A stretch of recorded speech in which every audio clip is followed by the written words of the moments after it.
The silk is tightening around your wrists. Not rope silk. Expensive, deliberate, because silk doesn't leave marks. You're kneeling on wet stone in a chamber that smells like lamp oil and fear. The floor gleams, not from water, from something else, something you don't want to think about. In front of you, 3 doors. Behind the first, women are weeping. Soft, rhythmic like prayer. Behind the second, nothing. Just silence so thick it feels like drowning. Behind the third, laughter, the soft clink of wine cups. Voices discussing poetry in Arabic you barely understand. Your name is Catherine. You're 23 years old. 3 months ago, you watched your father die holding a contract he thought would save you. It didn't. Now a man in a spotless robe is walking down the line of women beside you, asking questions in languages you know and languages you don't. His voice is calm, clinical. He's not choosing slaves. He's sorting inventory. One of these doors will determine whether you survive the next decade. One of them will make you wish you hadn't. And the worst one, it's not the one with the screams. By the time this story ends, you'll know what was behind all 3 doors. You'll understand why 12 years from now, Catherine will stand in front of a sultan and say words that should have gotten her killed. And you'll realize something most people never learn about history. The cruelest systems aren't built by monsters. They're built by people who convinced themselves they were being reasonable. Damascus 1260. The Crusades are ending. But for the women left behind, something worse is just beginning. 6 hours before the doors, Catherine's father made a calculation that would kill him. He was a merchant, a good one, the kind who understood that survival in Acre, one of the last Crusader strongholds clinging to the coast, required relationships that crossed battle lines. He had contracts with Mamluk officials, letters sealed with wax and official stamps, promises written in Arabic and Latin that assured safe passage for his family and his goods. He believed paper could stop steel. He was wrong. When the Mamluk armies breached the gates in the spring of 1260, those contracts dissolved like ink in water. His carefully negotiated agreements meant exactly nothing to the soldiers pouring through the streets. The letters he clutched as proof of protection became kindling. Catherine's father died in his own courtyard, still holding a document with the Sultan's seal. Catherine and her mother were pulled apart in the chaos. Different hands, different directions. Catherine screamed her mother's name until her throat bled and her voice gave out. She never saw her again. Never learned if her mother survived the first week, the first day, the first hour. 3 months later, Catherine stood in that underground chamber with 17 other women pressed against cold limestone walls. All Christian, all captured during the same campaign that erased Acre from the map. All waiting for a man named Emir Tashimur to decide their fates. Tashimur entered through the center door carrying no weapons. He wore the simple robe of a royal steward, but the difference shown to him by the guards revealed his true authority. His title in the Mamluk administration translated roughly to integration specialist. Integration. That word appears in the official records with disturbing frequency. It sounds almost humane, clinical, like helping refugees adjust to a new society. Here's what it actually meant. The Mamluks had learned something during their own enslavement that most conquerors never grasp. Human beings are malleable. Given the right combination of time, isolation, and total environmental control, you can systematically erase one identity and build another in its place. They knew this because it had been done to them. Every sultan, every emir, every commander who shaped the medieval Middle East had started as a slave. Boys taken from Turk tribes in Central Asia, from Scassian communities in the Caucasus, purchased as children, converted to Islam, trained in warfare and administration with ruthless precision. By their 20s, these former slaves had become elite warriors. By their 30s, they commanded armies. And when the Abid dynasty collapsed in 1250, it was a Mamluke, a former slave, who seized the Egyptian throne. This created a paradox at the heart of their society. The ruling class consisted entirely of men who'd been systematically transformed through bondage. They didn't view this as tragedy. They viewed it as proven methodology. If boys could be converted into warriors, then captured populations could be converted into whatever the state required. And the state required much. Soldiers, servants, artisans, laborers, administrators, and women who could perform functions that free women of equivalent status could not or would not provide. So they built infrastructure to process thousands of people annually. 7 major facilities in Damascus alone, standardized procedures, medical examinations within 24 hours of arrival, classification based on age, origin, physical condition, and assessed capability. Records tracked every individual through the system. Mortality rates were calculated. Productivity was measured. The Mamluks approached human acquisition with the same systematic thinking they applied to military logistics. Tashimor was one administrator in this vast apparatus, but what he did next would determine everything about Catherine's life for the next 12 years. 12 years. Remember that number, because at the end of those 12 years, Catherine would do something unprecedented. She would stand in front of Sultan Kalawan during a public audience, a setting where women from the haram quarters never spoke unless specifically summoned. And she would say words that should have gotten her executed on the spot, words that no enslaved woman had ever said in public. Instead, those words set her free. But we're not there yet. We're still in the underground chamber, watching Tashimor walk past Catherine without looking at her, stopping in front of a younger girl. Maybe 16 Armenian features, terrified eyes. He speaks to her in Arabic. She doesn't understand. He repeats himself in Armenian. Her face drains of color. She shakes her head. He nods to a guard. The girl is led toward the left door. Door 1, it opens. Through it, Catherine glimpses sunlight, a courtyard. Dozens of women sitting in rows, heads bowed, while men in official robes examine them with the practiced efficiency of livestock merchants evaluating breeding stock. The door closes. Tashimor continues down the line. His selections follow patterns. Age matters, origin matters, physical condition matters most of all. But there's something else he evaluates, something less tangible. He asks each woman a question in her native language. The question varies, but the underlying test remains constant. He's measuring their capacity for transformation. The Mamluks understood something that modern psychology wouldn't articulate for centuries. Given sufficient time and total control over environment, human identity is far more malleable than most people want to believe. Before we open that first door, do me one favor. If this story matters to you, if you believe these women deserve to be remembered, hit the like button and subscribe. It's the only way stories like this reach more people. Now let's see what was behind door 1. Catherine had not been broken, not yet. But the system knew how to break people without leaving visible damage, how to erase previous identity while building new compliance, how to maximize economic return while maintaining social control. They developed techniques refined over decades of practice. Door 1 opened again and again. Women disappeared through it one by one. Catherine watched, waited, tried to understand the pattern in Tashimor's selections.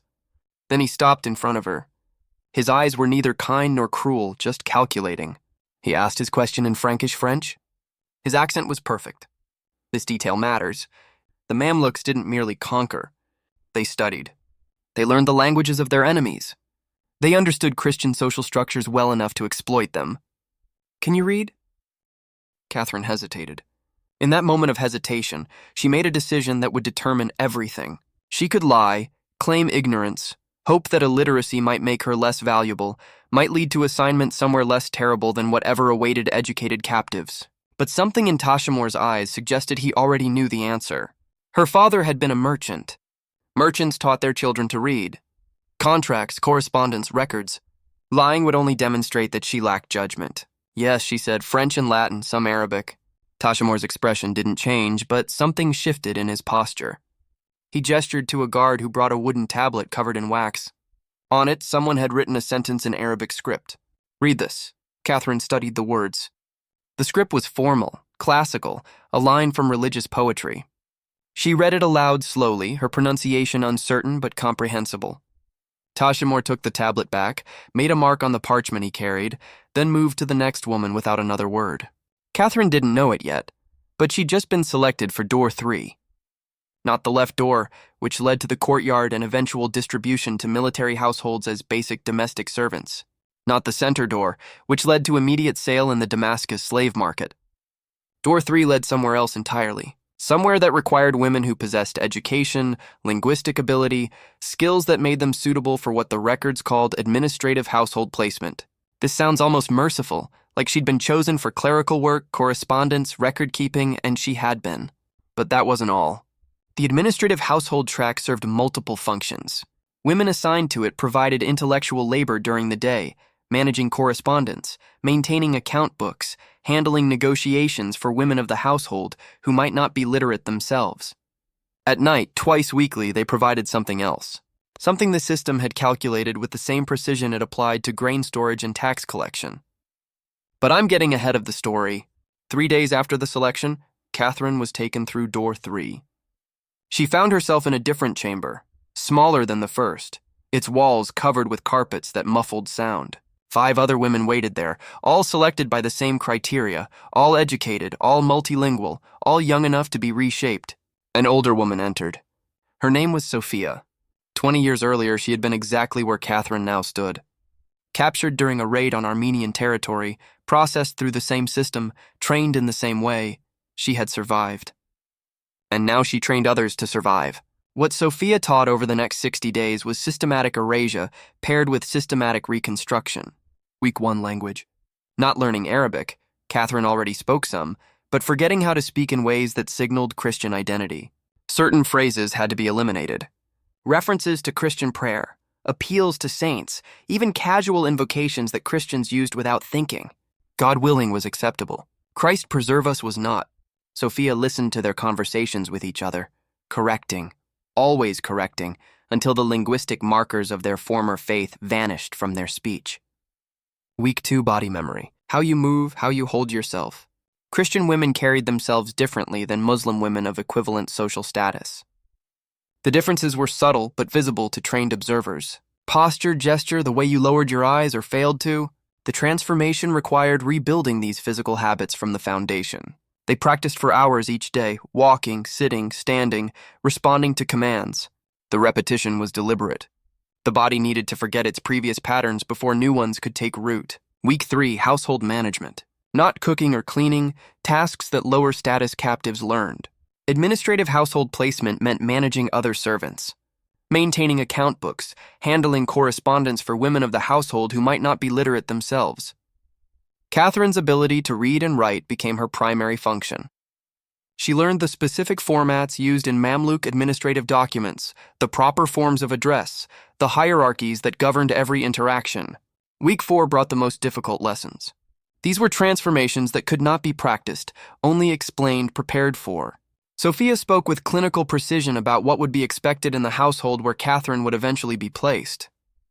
The nature of access that male household members would have, the responses that were required, the absolute necessity of compliance, presented not as moral instruction, but as survival strategy.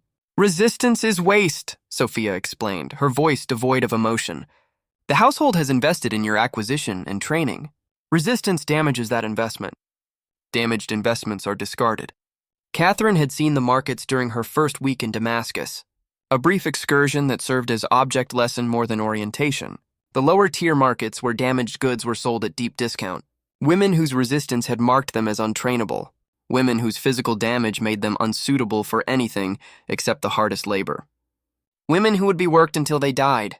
A process that typically took between 2 and 5 years, according to the mortality calculations that administrators tracked with the same precision they tracked grain harvests. The message was clear. Submit to transformation or be transformed into something even worse. By week 8, Catherine barely recognized herself. She moved differently, spoke differently, thought differently. The constant reinforcement had created new patterns that felt almost natural. When she caught her reflection in the polished bronze mirror that hung in the training chamber, she saw someone who could pass for a woman born into a Mamluk administrative household. Someone who belonged. This was the goal. Not mere compliance, but internalized identity shift. The Mamluks understood something that wouldn't be articulated in modern psychology for centuries. Given sufficient time and total control over environment, human identity is far more malleable than most people believe. Catherine had not been broken. She had been rebuilt. Week 9 brought her placement. The household of Emir Kalawan occupied an entire district block in Damascus. Kalawan would eventually become Sultan, though in 1260 he was merely one of Sultan Barbar's most trusted commanders. His household reflected his rising status. 37 soldiers, 18 administrative staff, 43 domestic servants, and 11 women in the haram section, each with their own rank and function within the household hierarchy. Catherine arrived in a closed sedan chair accompanied by Sophia and 2 guards. The transfer was documented. Papers changed hands. Payment was recorded. She had cost Kalawan 600 dirhams, a substantial sum that reflected her assessed value. Educated, trilingual, trained in administrative household management, the investment carried expectations. Sophia departed immediately after the transfer. Catherine never saw her again. Years later, Catherine would wonder if Sophia felt anything during those departures, handing over women she'd spent months training to households where their fates would unfold beyond her sight. or if the transformation process that had reshaped Catherine had first reshaped Sophia so thoroughly that such transfers had become merely transactions, as mechanical as recording ledger entries. The head of Kalawan's harem was a woman named Zara. She was not a captive. She was Kalan's first wife. Married when they were both young before his military career elevated him to command rank. She ran the women's quarters with efficiency that matched any military commander's management of troops. Every woman had a function. Every function supported the household's operation. Hierarchy was absolute. Catherine's function was correspondence management. The women of prominent Mamluk households maintained extensive social networks through written communication, marriage negotiations, gift exchanges, political intelligence. All of this required someone who could write in multiple languages, who understood formal composition, who could be trusted with sensitive information. Catherine's training made her perfect for this role. For the first month, the work was exactly as described. She sat in a small room off the main haram courtyard, writing letters as dictated by Zara or the two other senior wives. The content was mundane: invitations, thank you notes, inquiries about silk merchants. She wrote in beautiful script on expensive paper, sealed the letters with wax, filed copies in the household records. The work was boring, and boring was safety. Boring meant her value derived from skills that would remain useful for years. Boring meant the investment in her training would be protected. This lasted until Kalawan's third son turned 18. His father decided it was time to complete his education in all matters that a man of rank needed to understand. The system had a term for this. Young men of military households were expected to learn governance, warfare, and what was called household management. Household management included intimate knowledge that could not be acquired from wives of equivalent status. The solution was systematic. Junior wives, specifically designated servants, women like Catherine. The practice was common enough that it generated no scandal. It was simply how things worked in households that could afford multiple women. Or let Catherine learned she'd been selected for this function on a Thursday evening when Zara summoned her to the courtyard after the final prayer. Zara explained with the same clinical precision that Sophia had used. This was an honor. This reflected confidence in Catherine's training. This demonstrated that she had successfully integrated into the household. Resistance would indicate failed training and result in reassignment. Reassignment meant the lower markets. Catherine remembered what followed over the next 3 years was systematic. Kalawan's son visited her quarters twice weekly on a fixed schedule. The encounters followed patterns that had been explained to her during training. She was expected to be compliant but not enthusiastic, responsive but not initiating, present but somehow absent. The emotional disconnection was the point. These were not relationships. They were educational procedures. Catherine developed the dissociation techniques that women in her position had developed for generations. The ability to observe herself from outside, to be present in body while sending her consciousness elsewhere. She perfected the art of performing required responses while thinking about letter composition, about Arabic grammar, about anything except what was actually happening in that small room twice each week. The Mamluks had calculated this too. They understood that women in such positions needed psychological survival mechanisms. They didn't discourage dissociation.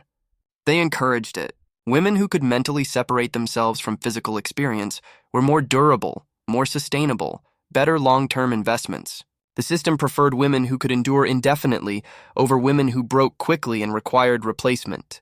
During the day, Catherine continued her correspondence work. She became extraordinarily skilled. Her calligraphy was admired throughout Damascus. She could compose in 4 languages with equal facility.